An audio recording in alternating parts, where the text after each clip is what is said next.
Hora H do Agro. Oferecimento Ihara. Agricultura é a nossa vida. Ihara. Sicoob, mais que uma escolha financeira. Abra sua conta. Consórcio Nacional Valtra. Seu sucesso em nossos planos.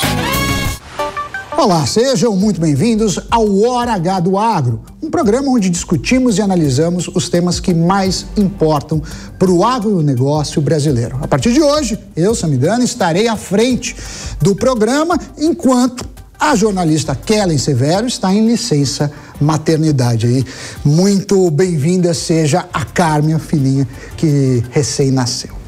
Espero, claro, poder contar com a sua audiência durante esse período. Vamos aos destaques de hoje.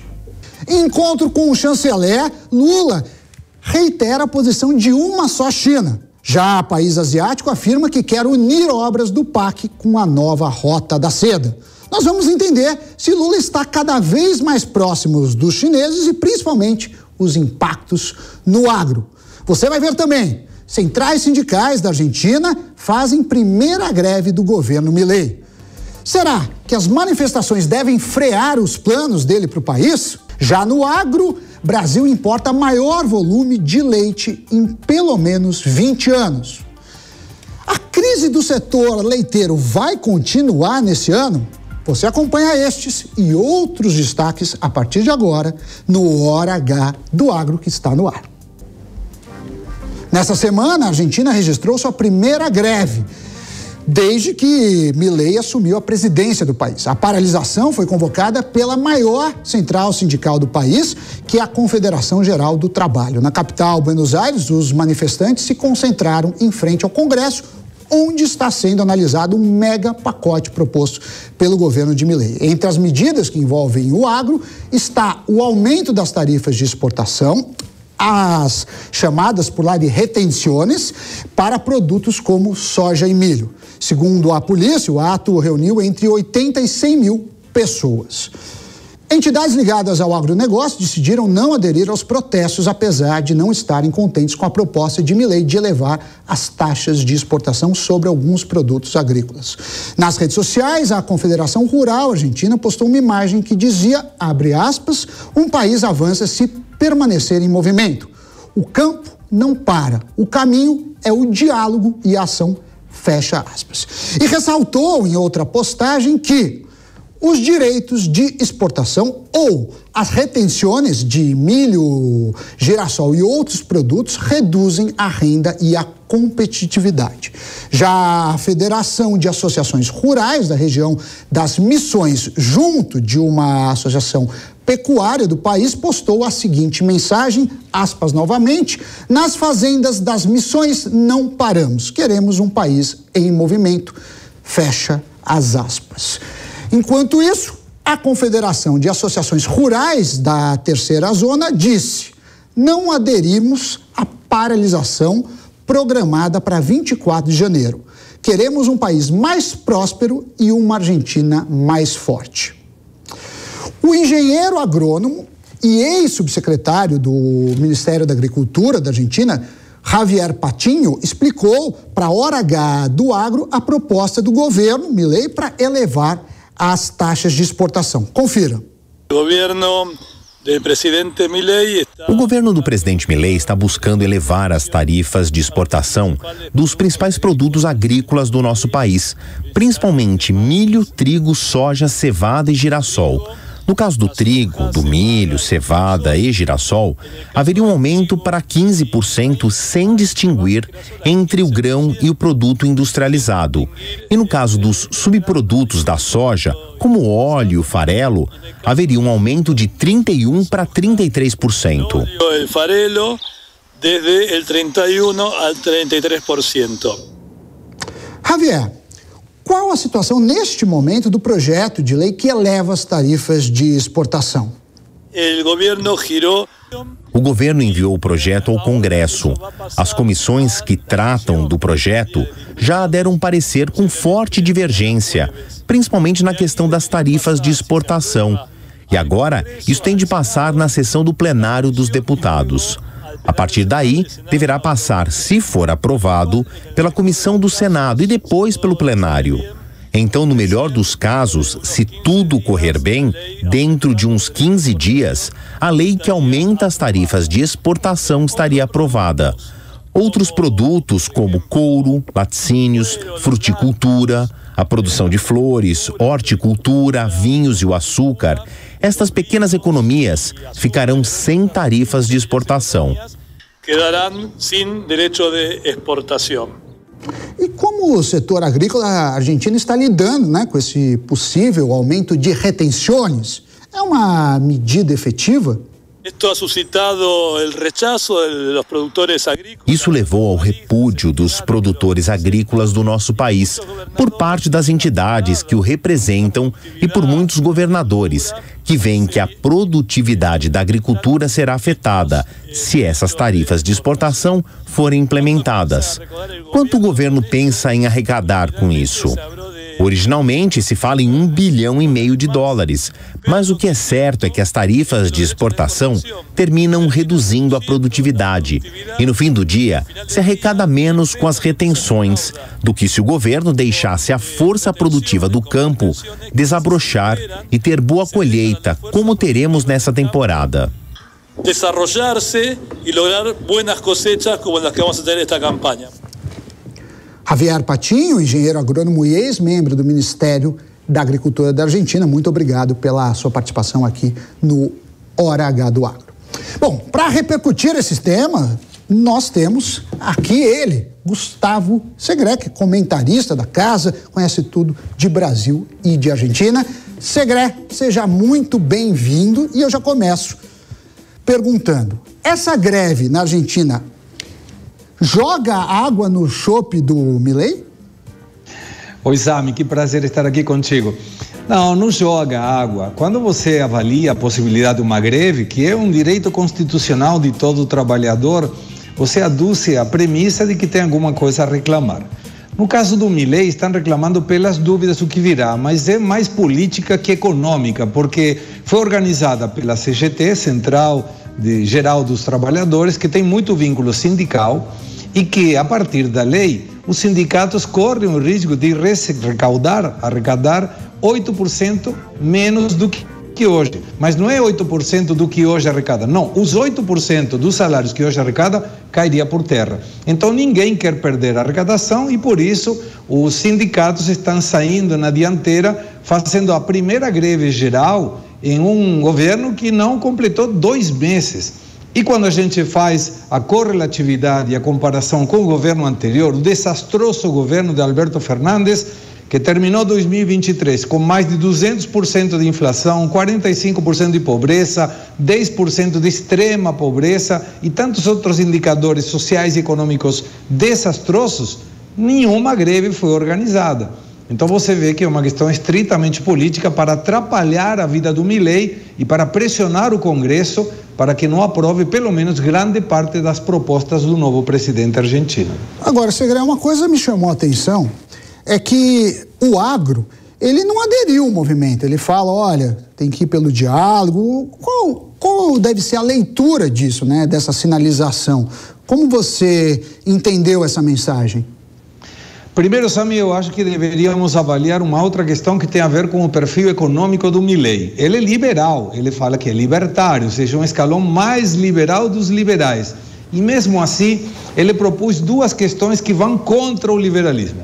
A primeira é trazer de novo o limite do imposto de renda para baixo, ou seja, pessoas que hoje na Argentina ganham até o equivalente de R$6 mil não pagam imposto. Isso, imposto de renda. Isso foi proposto pelo governo anterior, o governo de Fernandes e Fernandes, numa questão estritamente populista, em que, pasmem, o Milei e a Villarruel, quem hoje é presidente e vice-presidente da República, na época deputados, votaram a favor desse projeto. Hoje, como presidente e vice-presidente, estão propondo retrair esse nível, ou seja, aquilo que eles votaram, contrário ao que eles estão propondo hoje. Por quê? Porque cai a arrecadação, isso é normal. E aí vem a outra questão. Não conhecemos nenhum liberal que aumente impostos. E as retenções são aumento de impostos. Eles defendem, como muito bem explicava Patinho, que é um aumento de determinados produtos para desonerar outros, sobretudo da economia regional. Mas por que o agro não entrou nessa discussão e eventualmente na greve? Porque ficaria muito colado com os sindicatos. E os sindicatos e o agronegócio não estão na mesma calçada, eles estão totalmente fora. Então, provavelmente, a discussão do agro com o presidente e com a proposta seja mais de portas fechadas, não mostrando à população o descontento, que claramente tem, é fato que perde competitividade, mas uma questão mais negociável através dos próprios lobbies ou através do Congresso diretamente. E é estranho também isso, porque uma das regras é não se exporta impostos. E à medida que você cria essas retenções, você está indo não só contra os princípios liberais, mas também contra a lógica da exportação. Mas eu queria te perguntar, como grande conhecedor que você é da história argentina, é a força das greves, né? As greves sempre foram tradicionais na Argentina, até os piqueteiros, né? Que não só manifestam, como às vezes ocupam ruas. A gente deve ver mais greves esse ano na Argentina, no seu entendimento, e se sim, ligadas, obviamente, ao agro? Não vejo que seja o agro que vai discutir. O agro discute de uma outra forma, Sami. Por exemplo, quando foi contrário ao governo anterior, ele colocava o que se chama tratoraço, os tratores nas estradas, mostrando a força que tem o setor do agronegócio. É muito provável que tenha, sim, Milei, outras greves. Lembrando que a grande maioria das greves foram propostas pelos sindicatos peronistas contra governos não peronistas. O que convalida que essa medida é política, não é econômica. Se fosse econômica, o próprio Alberto Fernandes deveria ter tido muitas greves gerais e não teve nenhuma. Alfonsín, por exemplo, o primeiro presidente depois do regresso da democracia na Argentina, sofreu 14 greves gerais, porque o peronismo não deixa governar quando se trata da sua oposição política. Então devemos ter sim outras greves, mas, por exemplo, os transportes não aderiram, o comércio não aderiu. Então, conforme vai perdendo força, a gente observa que não tem nenhum sentido, são pessoas que foram levadas pelos sindicatos com aquela fórmula normal de eu te coloco no ônibus, te levo, te pago, te dou um sanduichinho, te dou um vinho, aqui não é refrigerante, não é vinho, e aí vocês vão e reclamam contra o governo Milei. Mas devemos esperar um pouco. Eu acho que semana que vem vai ser uma semana determinante, porque é a semana em que está sendo negociada a lei ônibus com tantas modificações no Congresso Nacional. Se passar no Congresso Nacional, muito provavelmente teremos mais uma greve aí do sindicalismo, pleiteando a possibilidade de conspirar contra o governo do Milei, em que já tem dirigentes do peronismo, sabem, que é perigoso, porque disseram, o governo do Milei dura até Semana Santa, e isso é grave para a República. Agora, Segré, se tivesse que fazer uma aposta, você diria que a maior chance é que o Milei consiga aprovar esse pacote de medidas que inclui o aumento de tarifas para o agro? E se sim, o que aconteceria na prática, tanto em relação à exportação argentina, como também ao mercado brasileiro? Tá, aí vamos uma análise que é meio em cima do muro, mas vale a pena a resposta, porque eu não tenho, claro, a resposta em relação a se será ou não aprovado. Eu entendo que sim, pelo que eu converso com alguns deputados e senadores argentinos, mas com algumas observações. Por exemplo, a privatização da YPF saiu do pacote. O fechamento do Banco Central não está nas prioridades, a dolarização também não. Esses superpoderes que o Milei pedia por 4 anos, que eram 2 com prórroga de outros 2, também saiu da proposta, ficou superpoder de 1 ano com eventual prórroga de mais 1. Então deve ser como aqueles balanços das grandes companhias, aprovado com observações ou com restrições. Quais serão essas? Não sabemos. Muito provavelmente tem alguma coisa a ver com questões trabalhistas. Mas a Argentina está muito atrasada. A lei trabalhista argentina é de 1976. O mundo era outro e as fórmulas econômicas e sociais também. Então deve ter sim aprovação.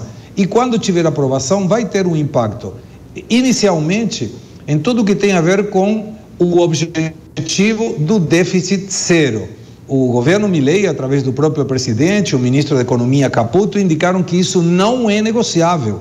E para isso, inclusive, para dar um exemplo de austeridade própria, o Milei já avisou que nem ele e todos até subsecretários de Estado, ou seja, vem presidente, vice, ministros, secretários e subsecretários, não terão ajuste salarial que já foi pactado com o resto do funcionalismo público, 16% no mês de janeiro. Então está mostrando, ele foi a Davos, por exemplo, um voo comercial. O ministro da Economia viajou na classe econômica. Isso são coisas que a política não está acostumado e o eleitor também não a ver. Claro, pode ser uma questão estritamente de marketing, mas pelo menos gostou o público eleitor de ver que o ajuste não é somente feito por ele, sino também pela classe política. Então, com esse exemplo, talvez funcione. Cortar na carne sempre é uma boa sinalização, ainda que o impacto de uma passagem aérea não seja tão grande. Mas eu queria voltar no ponto do agro, né? O nosso programa fala sobre isso. As retenções, que é um aumento de imposto, incidem principalmente sobre soja e milho. E, havendo isso, qual é o impacto nas exportações argentinas e principalmente no mercado brasileiro? Você vê alguma mudança significativa no fluxo de importação pelo Brasil, ou de exportação pelo Brasil também e pela Argentina? Quando você faz uma conta, e vamos dar um exemplo para a audiência para entender melhor. Um exportador de soja dos Estados Unidos, imaginando um valor referencial de $540 a tonelada, ele recebe $540 nota verde, aquela nota de dólar.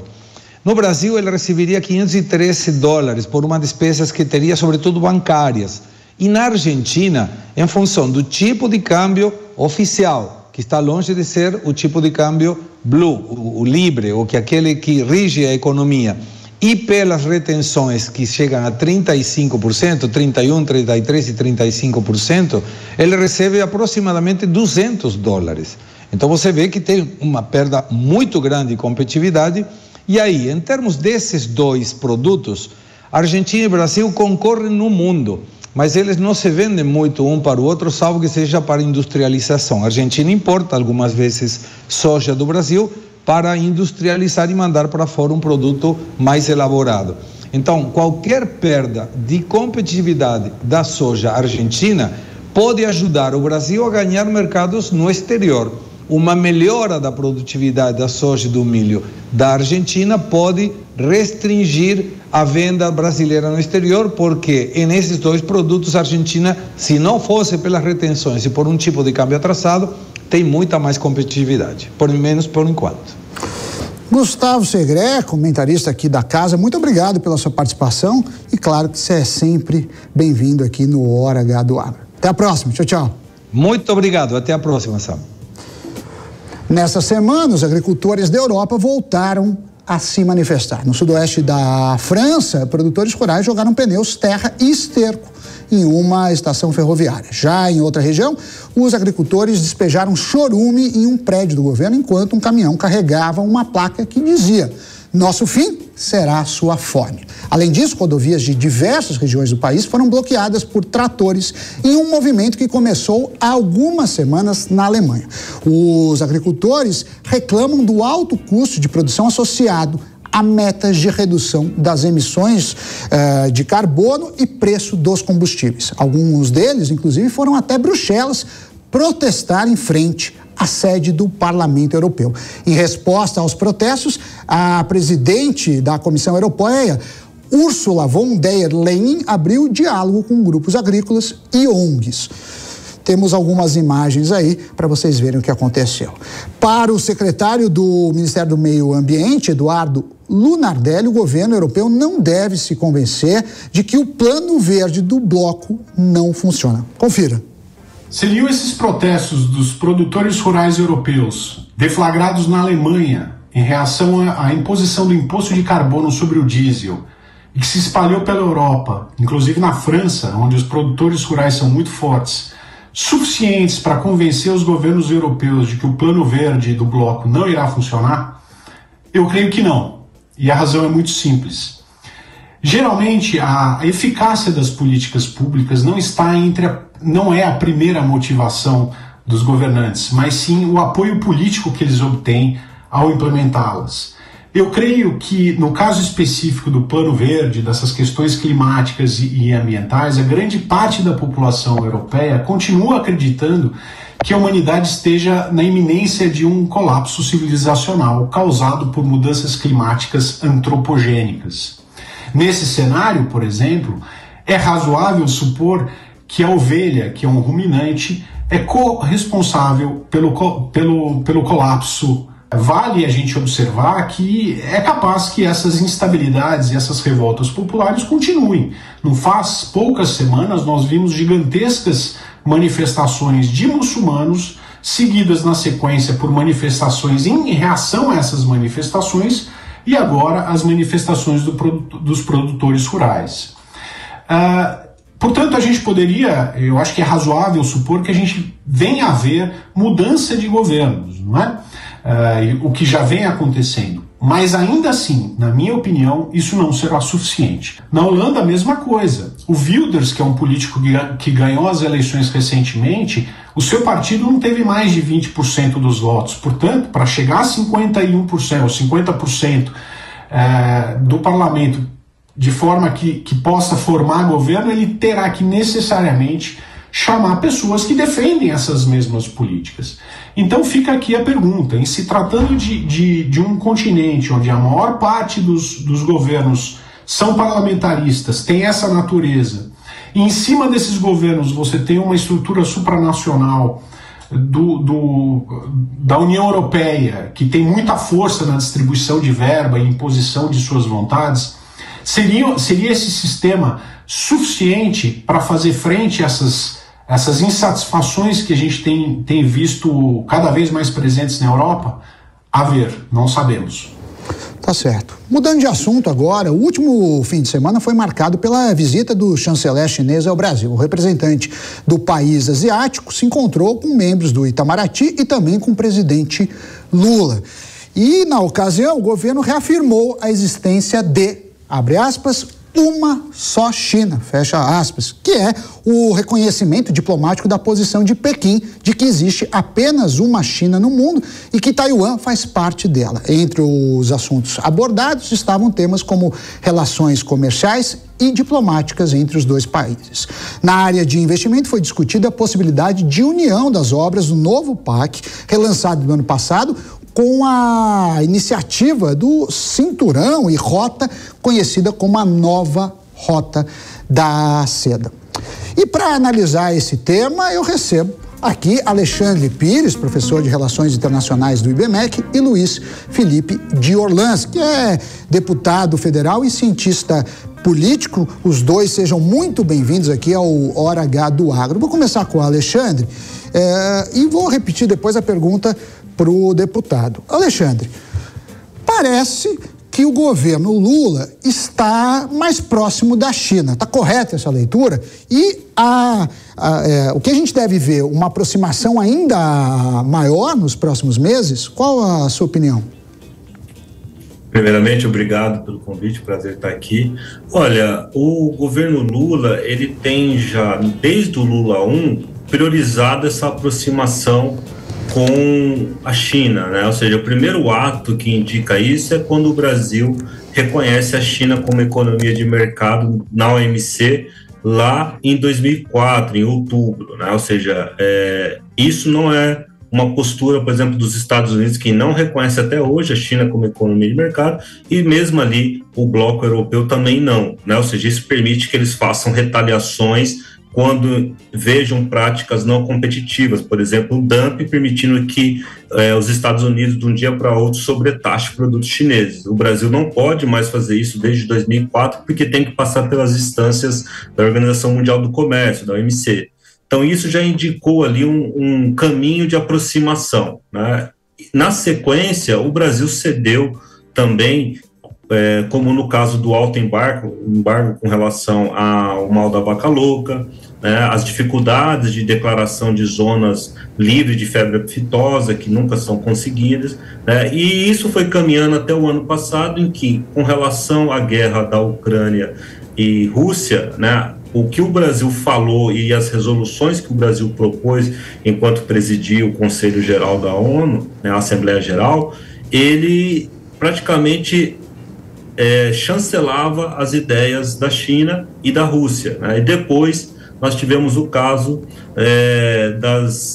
dos e-commerce chineses, como Shopee e outros, em que eles acabavam não recolhendo os impostos, colocavam isso como uma atribuição do Estado brasileiro, e o Brasil acabou cedendo, fazendo um acordo e, de certo modo, jogando para frente a resolução desse problema, que ainda não está completamente resolvido e que vai contra ali o varejo nacional. Depois, quando nós temos a crise aqui com a crise entre Gaza e Israel disparando a guerra, as posições do Brasil já eram dúbias, e depois, com a ação da África do Sul no Tribunal Internacional, dizendo que e o Brasil ratificando e apoiando essa posição, o Brasil se posiciona também de acordo com toda uma linha anti-ocidental que a China vem veiculando no mundo. Ou seja, tudo isso tem levantado críticas por parte de ministros de Estado e seus secretários, tanto da União Europeia quanto do Brasil. Isso aconteceu muito, né? Esses puxões de orelha aconteceram muito ali em 2023. E o Brasil vem se aproximando disso, ou seja, cada vez mais tem dado prioridade para a China. Inclusive, o ato que a gente pode medir isso é esse tipo de encontro diplomático do alto escalão, um chanceler sendo recebido, e mesmo as visitas do Celso Amorim, que também tem priorizado, ainda que ele não seja chanceler, mas é quase que um chanceler ali honorário, né, ele tem priorizado Rússia e China, esse périplo bem afastado dos países europeus e norte-americanos, e Canadá e Estados Unidos, especialmente. Tá certo. Agora eu ia perguntar para o deputado, no seu sentimento, Luiz Felipe, você que está lá na Câmara, está com gente da oposição, gente que apoia o governo, você vê esse estreitamento com a China ou ainda não é tão perceptível? E se você vê, qual a sua previsão, seu prognóstico? A gente vai se juntar mais à política chinesa, porque comercialmente não há dúvida que a China é um grande e importante parceiro para o Brasil. Certamente, Sami, esse último comentário é preciso. O que o Brasil tem feito é se subjugar dessas duas agendas que estão muito claras. A agenda da União Europeia, que envolve aí uma série de regras ambientais que são praticamente utópicas, muito difícil de você obedecer, e tem gerado conflito na Holanda, na Alemanha e na França. E, por outro lado, você tem esse acordo, que é um acordo armadilha da China, em que eles garantem uma série de investimentos, linhas de crédito, até construção de infraestrutura, e do outro lado eles incorrem ao Brasil e aos setores, sobretudo os setores estratégicos do Brasil, que são do interesse da China, a se subjugarem às vontades, formação de preço e uma série de outras limitações comerciais que a China impõe. Então o Brasil está praticamente entre esses dois jogadores. Isso é uma grande questão. Olhando para frente, o que deveria ser feito? Se fosse olhar a questão agrícola, agronegócio do Brasil, duas coisas precisavam acontecer. A liberalização dos mercados, até para a formação de preço, ou seja, criar até mesmo bolsas de valores independentes para a formação de preço acontecer no Brasil e não nos mercados externos. Nós temos uma dinâmica de mercado interno muito favorável a isso. Esse é o primeiro ponto. Segundo ponto é também liberalizar o crédito. O crédito hoje, que é a grande ajuda ao agronegócio, fica na mão de uma agenda governamental a priori, né? Então temos linhas de crédito aí extremamente controladas, e com isso o governo acaba controlando um setor estratégico que poderia estar proporcionando liberdade e soberania ao Brasil. Mas ficamos aí subjugados à agenda política do governo. E sim, o governo é mais alinhado à China, é mais alinhado à política, a geopolítica russa Então, isso nos limita demasiadamente e também nos coloca em perigo, não só de desenvolvimento interno, mas também com parcerias históricas que nós temos com o Ocidente. Bom, vocês são cientistas políticos, eu sou economista, mas na minha visão, assim, legal, a China é um grande mercado, né, em alguns anos ou décadas pode ser a maior economia do mundo, é o principal parceiro comercial do Brasil, é muito grande para ser ignorado, ok? Vamos manter relações, exportar muito para a China, importar da China, isso é uma coisa. A hora que a gente envolve a política, como parece o caso, né, falando em relação a Taiwan ou a outros itens, a gente pode ser visto na geopolítica mundial como, olha, esse pessoal aí é aliado da China, da Rússia, e aí a gente pode ter algumas perdas para isso. Além disso, a gente tem uma aproximação da China aí nesse novo PAC, seja em portos, seja em infraestrutura. Alexandre, como que você vê isso? É perigoso? Não é? Dinheiro é sempre bem-vindo? Qual seria o maior peso na balança de uma aproximação não só comercial, mas, como eu falei, política com a China? Nós temos agora uma aproximação que nós poderíamos chamar de governo, sabe? Ou seja, o governo tem sinalizado a aproximação. Um afunilamento e uma aproximação maior dependeria também de mudanças constitucionais e até legislativas. Ou seja, se o Brasil caminhar nisso, ele precisaria ter uma ação de Estado para nós começarmos a ficar preocupados com um alinhamento nítido e claro na chave do que nós temos, por exemplo, entre Rússia e China, que é o famoso acordo de amizade, né, tratados de amizade. O Brasil não tem um tratado de amizade com a China, mas poderíamos evoluir para isso, e aí nós teríamos já uma aproximação entre dois estados. No momento atual, nós temos uma aproximação entre dois governos, e aí nós temos o quê? Uma saída da política anterior, do governo anterior, que era procurando um realinhamento com o Ocidente, especialmente os Estados Unidos, de modo unilateral, né, ou seja, sem contrapartidas, que depois foi revertido com um novo governo que propôs neutralidade. Diz que o Brasil, geopoliticamente e diplomaticamente, adotaria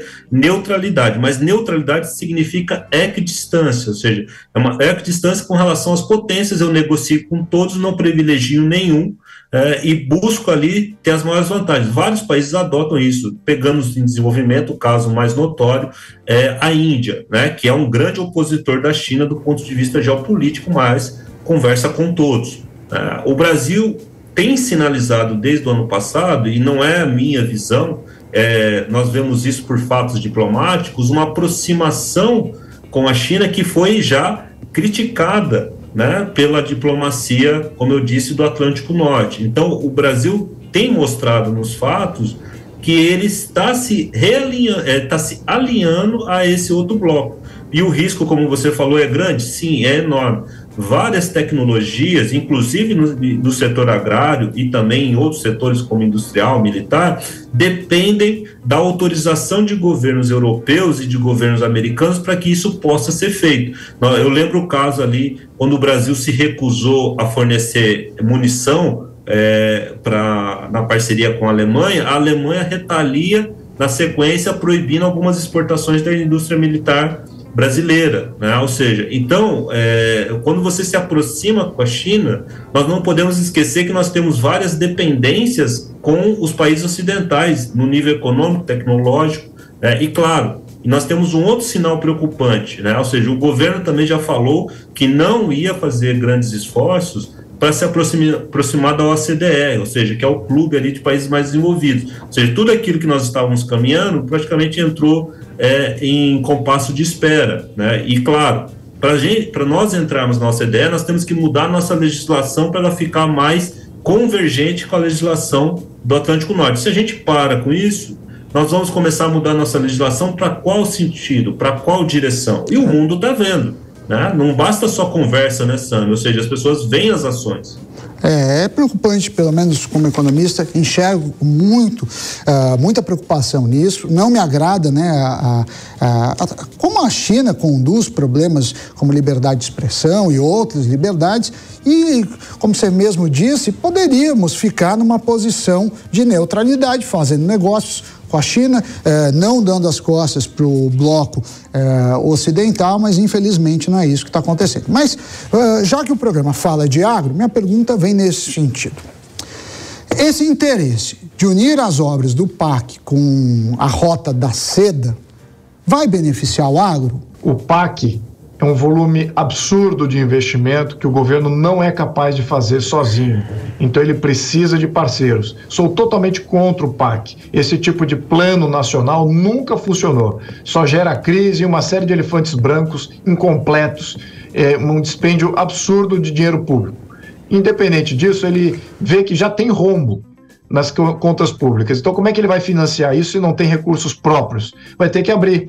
E para quem que ele está abrindo? Para a China, que sempre quis controlar todos aqueles seus parceiros. Através do controle econômico, controle de portos, controle de ferrovias, controle da distribuição, de armazéns para estocagem, você praticamente controla a economia de um país. Veja o que está acontecendo na África, por exemplo, em que se estabeleceu quase que neocolônias da China em função exatamente desse acordo de cinto e rota, né, de Belt and Road, que a China coloca em pauta aos seus países que eles queiram colonizar. Então, por um lado, sim, sem dúvida, vai ajudar o agro, porque dá uma garantia de financiamento. E é isso que é o grande perigo. Nós temos uma frente parlamentar do agronegócio, do qual eu também faço parte, lembrando, sou presidente da Frente por Livre Mercado, mas também faço parte da frente parlamentar do agronegócio. Então, por um lado, eu vejo os parlamentares sucumbindo a essa possibilidade de ter uma linha de crédito bilionária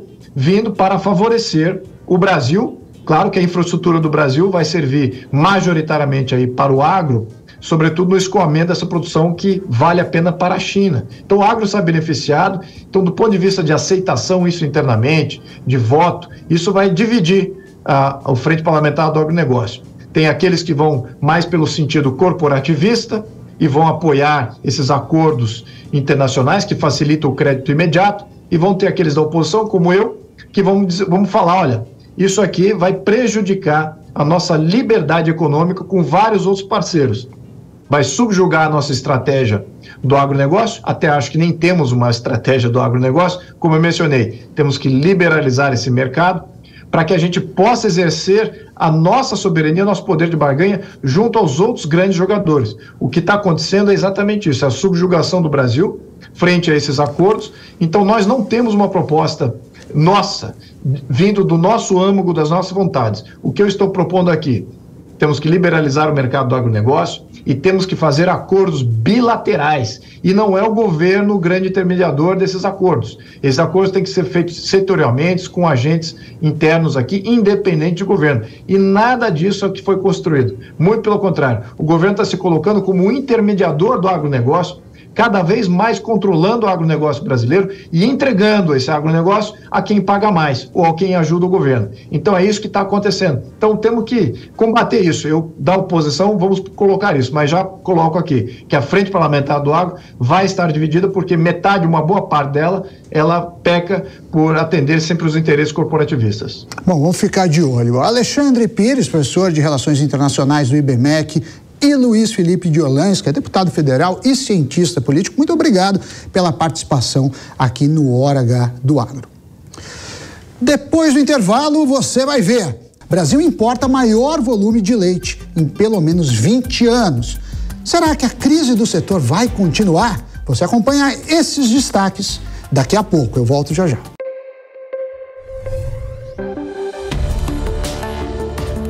O agro, setor que movimenta a economia brasileira, gerando renda, emprego e oportunidades para toda a população. Hora H do Agro. Ferrugem, mancha-alvo, antracnose e o ídio são grandes ameaças à produtividade, mas elas não resistem à força da solução inovadora da Yara. Agora é com Sugoi, o avassalador, o fungicida que traz a praticidade do protetor na fórmula, com o máximo poder da tripla ação contra as doenças da soja. Sugoi é da Yara. Apenas o receituário agronômico. Consulte sempre um engenheiro agrônomo. Eu só queria te contar sobre o cooperativismo financeiro. a união de pessoas. Gente que não é só cliente, é dona e dono. Isso é ter voz. Participação até nos resultados. Cooperativa não é banco nem fintech. É inclusão de verdade. E quanto mais gente fizer parte, maior será a transformação. Tá aí a explicação. Tem explicação. Mais que uma escolha financeira. Cicobi. Com o Consórcio Nacional Valtra, você escolhe o melhor prazo e a parcela mais acessível para o seu bolso. Aproveite e garanta já sua cota em nosso mais novo grupo. Então, vem ser valtreiro com a gente. Entre em contato através do WhatsApp 11 98112 1207. Consórcio Nacional Valtra. Seu sucesso em nossos planos. Sabia que o Brasil é um dos maiores produtores de soja e milho no mundo? Esse mercado movimenta mais de 70 bilhões de dólares anualmente e tem muitas oportunidades. Com o curso de comercialização de soja e milho da NIL, você aprende a negociar preços em bolsas internacionais e proteger seu capital. O professor João Birkan tem mais de 60 anos de experiência e vai te ensinar como ganhar dinheiro no agronegócio. Garantir uma taxa melhor do dólar para daqui a 12 meses. Esse curso é ideal para você que quer trabalhar com trading de soja e milho no mercado financeiro e para você que é produtor e quer potencializar os lucros com sua safra. Ingresse no setor que mais cresce no Brasil. Acesse nilcursos.com.br e inscreva-se.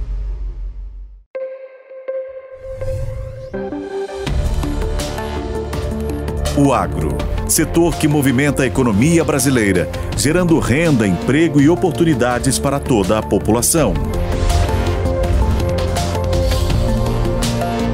Hora H do Agro. Estamos de volta com Hora H do Agro aqui na Jovem Pan. Olha só essa notícia. As importações de leite, né? Tanto as importações como derivados de leite pelo Brasil registraram o maior patamar em pelo menos 20 anos. Um levantamento realizado pela Embrapa Gado de Leite com dados do comércio exterior revela que 2,1 bilhões de litros de lácteos foram importados entre janeiro e dezembro do ano passado, de 2023, uma alta de 68% em comparação com o ano anterior, 2022. A gente mostrou uma tela, né, que você pode acompanhar as importações mês a mês ao longo de 2023. Repare na tela que as compras de leite pelo Brasil foram maiores que o mesmo período do ano anterior em 11 dos 12 meses. Em alguns casos, alta mensal maior que 200%. Então, fica aí um questionamento. O que passa no setor? Um levantamento realizado pela Organização das Cooperativas do Brasil, a OCB, indica que a Argentina e o Uruguai foram os países que mais forneceram leite e derivados ao Brasil em 2023. Só a Argentina ficou com uma fatia de mais de 50% do mercado brasileiro, enquanto o Uruguai ficou com 35,8%. Nós também compramos produto do Paraguai, Chile, Estados Unidos, além de outros países. Como consequência dessa alta importação pelo Brasil, os preços do leite despencaram ao produtor rural ao longo de 2023. Os últimos dados do CPE indicam uma queda de 23,8%, isso no acumulado do ano passado. A última referência de preço, médio para o Brasil, média Brasil, está em R$ 1,99 o litro do leite recebido pelo produtor rural. E para analisar esse tema e tentar desvendar o que está por trás, a gente recebe Wagner Bescol, que é sócio-diretor da Transpondo. Wagner, seja muito bem-vindo. E aí eu te pergunto, o que passa com a nossa produção de leite e se as importações devem continuar nessa alta galopante nesse ano de 2024? Seja bem-vindo.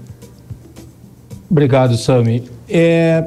É bastante complexo tentando entender do ponto de vista do consumidor, né? Nós temos um país que praticamente produz tudo o que necessita. Então, o Brasil é produtor do seu próprio leite, como eram os Estados Unidos até alguns anos atrás.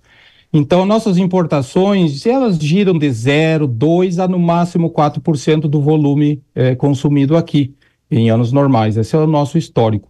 E os números que tu mostravam, eles passam de 8%. Embora alguém possa pensar, apenas 8%, mas isso é mais do que o dobro do que a gente está acostumado num mercado já equilibrado. Então ele causa um grande transtorno. O que está por trás disso é que nós tivemos uma queda de preço ao produtor, que se iniciou, na verdade, em setembro de 22, com custos muito altos. O Brasil vinha com bons preços ao produtor, porque nós tivemos uma recuperação aí, fomos menos afetados na pandemia que outros países e nos recuperamos mais rápido. Então houve um descompasso, o preço pago ao produtor estava melhor do que em outros países. Então o custo da matéria-prima mais alto aqui. E aí o mercado recuou, mercado internacional. A China, em particular, em 2023, ela desapareceu do mercado, ela é a maior importadora de lácteos do mundo. A Nova Zelândia é o maior fornecedor e também é o maior produtor mundial. E esse leite todo sobrou. Então você imagina um mercado que está consumindo pouco, sobrando todo praticamente esse leite que a China absorve anualmente. Isso impacta, inunda todos os mercados. Obviamente não é vantajoso para o Brasil importar direto da Nova Zelândia, nós temos uma tarifa externa comum, né, que penaliza o importador, mas da Argentina e do Uruguai sim. Então esse próprio leite neozelandês, ele veio ocupar espaços do leite uruguaio e argentino, e esse leite do Uruguai e da Argentina acabou achando o nosso mercado. Então isso achatou realmente muito os preços e pegou o produtor com custo alto. Esse é o maior desafio, não só a queda de preço em si, mas combinada com custos de produção que não acompanharam essa queda. Então, pelo que eu entendi, é um movimento internacional causado pela China de excesso de oferta. Mas para esse ano, 2024, está começando. O que você projeta de preço do leite? Ele deve continuar caindo, ele deve subir? Porque se continuar um preço baixo, e me corrija se eu estiver errado, a gente não consegue ser competitivo. O que você está me falando é assim, olha, eles produzem mais barato, é muito mais barato pro consumidor, que vai continuar comprando, principalmente desses países que não têm a tarifa maior, que é o caso da Argentina, como exemplo. Então, qual que é a projeção de preço para esse ano? Nós somos pouco competitivos, isso é um problema crônico do Brasil, nós todos trabalhamos por melhorar isso aí, mas é um complexo, isso não é apenas da porteira para dentro, é toda a cadeia do leite, ela acaba sendo bastante onerada, né? Para nós importarmos, por exemplo, um equipamento, um robô, está crescendo bastante, né? A automação da ordenha no Brasil, pelas dificuldades de mão de obra, nos custa o dobro do que custa para um produtor europeu ou norte-americano. Então esse é apenas um exemplo. 2024 está aparecendo um cenário melhor. Nós temos alguns componentes aí, né? Primeiro, que a China volta esse ano às importações. Eles passaram a ter um livre comércio com a Nova Zelândia a partir de 1º de janeiro. Desde 2008, eles tinham uma tarifa de 10% para importações acima de 100 mil toneladas, e isso expirou 31 de dezembro passado. Então, a Nova Zelândia deve exportar muito para a China esse ano. A China está protegendo menos o seu mercado, em outras palavras. Nós temos um ciclo de 3 anos, obviamente que ele tem uma certa regularidade, mas ele tem suas variações. Nós estamos saindo do fundo desse poço, desse ciclo de 3 anos nas commodities lácteas internacionais, sem influência lá fora. O grande, digamos assim, a grande incógnita nacional que nós temos é o poder aquisitivo do brasileiro, né? Nós temos uma renda bastante deprimida em seu poder aquisitivo, não estamos vendo melhora nisso aí, então a perspectiva de aumentar volume de consumo, sobretudo volume com melhores preços, não é muito realista, mas os preços já começaram a reagir. Os números que tu mostraste há pouco, mais agora deste mês, nós tivemos uma recuperação no último mês de dezembro, pago ao produtor no mês de janeiro, então houve uma recuperação de alguns centavos e está se vislumbrando mais alguns centavos de melhoria para o produtor nesse mês de janeiro, pago em fevereiro. Então o ano começa com uma reação positiva. Hoje ele está mais ou menos esse preço pagando, ou seja, equacionando com o custo operacional, não há margem, o produtor está zerado, ele não tem lucro no momento, mas está vislumbrando começar a recuperar as suas perdas, quem sabe, daqui para frente, desse mês de fevereiro agora para frente. Mas, para fechar, você menciona problemas externos como excesso de oferta. Você também menciona problemas internos como o brasileiro diminuiu o poder aquisitivo, e aí o problema de demanda. Mas você tocou um pouco nesse assunto, mas eu queria finalizar com isso. a gente precisa ser competitivo, né? Nenhum setor consegue viver sem competição, porque se você ficar pondo tarifa nos outros, na verdade você está onerando o consumidor por uma ineficiência do setor. O ideal é você conseguir produzir com tecnologia, com eficiência, como a gente consegue em várias commodities. O que precisa para o setor de leite ser produtivo no Brasil? Da porteira para dentro, produtividade da mão de obra, produtividade da terra. No entanto, nós tivemos de 2017 para cá uma redução de mais de 50% dos produtores. Veja a pressão de seleção que esse mercado. Então, assim, o nível de qualificação dos fornecedores hoje é muito grande. Nós temos impostos que outros países não têm. Então, nós temos, por exemplo, um custo muito grande em fertilizantes taxados, nós temos um custo muito grande em concentrado, que são 2 componentes muito importantes. Nós temos uma escassez de mão de obra que não é endereçada. Na ponta da indústria, ela tem um custo muito grande de mão de obra, de encargos, né? Os vários impostos, a nossa logística, nossas estradas, a nossa energia elétrica, todo um complexo, Sami, que é difícil a gente pontuar, assim, é um conjunto. A boa notícia é que a cadeia do leite hoje ela conversa. Nós, há 10 anos atrás, tínhamos cada um olhando para o seu umbigo. Hoje eles estão bastante integrados e conseguem se coordenar.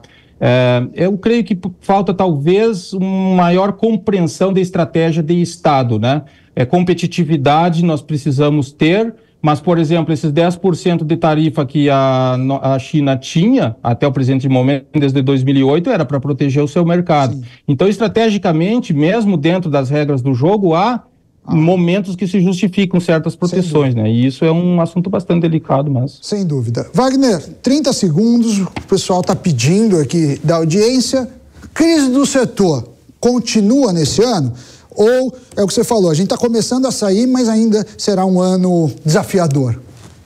Sim. Tudo indica que nós teremos um 2024 melhor que o 2023, é o que nos parece até o presente momento, com preços intermediários. Não teremos os preços maravilhosos que se teve até agosto de 2022, mas também não deveremos ter um preço tão deprimido como em 2023. Se nós conseguirmos manter os custos, né, se o mercado, a inflação, seguirem no ritmo atual, talvez nós tenhamos um bom ano. Não um ano maravilhoso, mas um ano para recuperar algumas perdas e pagar algumas dívidas, que isso é um problema crescente para o produtor de leite. Vamos torcer aí para a realidade se mostrar melhor que essa expectativa e que o setor aí seja bastante lucrativo.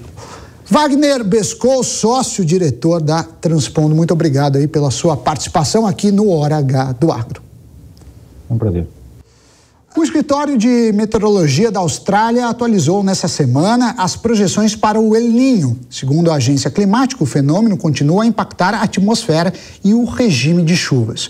No entanto, pico de temperatura registrada nas águas do Oceano Pacífico Equatorial foi atingido e agora está diminuindo.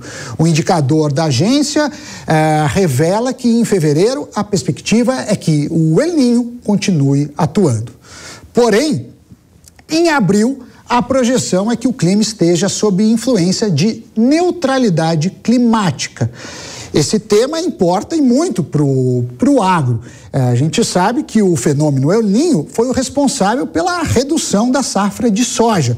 Até o momento, apenas órgãos de governo, como a Companhia Nacional de Abastecimento e o Departamento de Agricultura dos Estados Unidos, ainda acreditam que haverá um recorde de produção do grão. A maioria das consultorias privadas já descartou essa hipótese. O sistema Tempo Campo, vinculado à Exalc USP, projetou nessa semana que a safra de soja do Brasil deverá ficar em 147 milhões de toneladas, abaixo das 154 milhões de toneladas da temporada anterior. O clima é apontado como o principal motivo para essa quebra de safra. Segundo a Exalc, São Paulo terá uma queda de produtividade de 23,4%, enquanto no Paraná a diminuição será de 18% e de 16% no Mato Grosso. Esse leite não nasceu aqui. Essa é a frase que os consumidores estão encontrando nas gôndolas dos supermercados em Pedra Preta, lá no Mato Grosso. Na plaquinha, a mensagem informa: Antes de chegar ao mercado, esse leite foi ordenhado todos os dias, inclusive aos domingos e feriados, por um produtor rural. Essa é a valorização, uma campanha de valorização do produtor rural que o Sindicato Rural está fazendo nos supermercados da cidade. O presidente do Sindicato Rural, Renato Moreira, contou ao Hora H do Agro que a ideia era conscientizar o consumidor sobre o trabalho dos agricultores. Além do leite, as placas foram instaladas em produtos como arroz, feijão, óleo de soja e carne.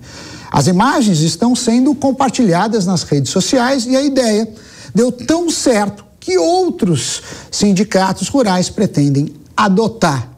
Tá aí um caso de sucesso aí para a comunicação do agro. Antes de encerrarmos o programa, a Kellen Severo tem um recado para você.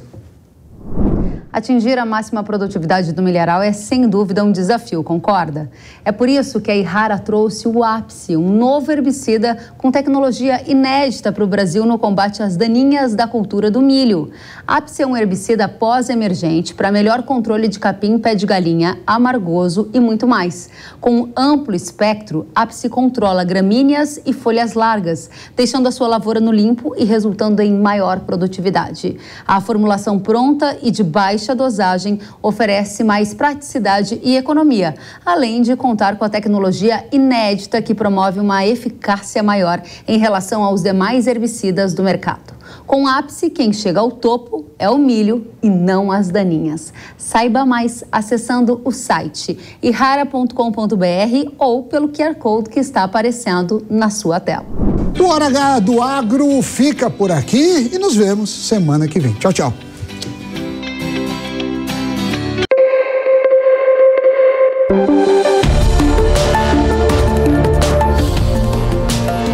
Hora H do Agro. Oferecimento Yara. Agricultura é a nossa vida. Yara. Sicoob, mais que uma escolha financeira. Abra sua conta. Consórcio Nacional Valtra. Seu sucesso em nossos planos. Realização Jovem Pan News.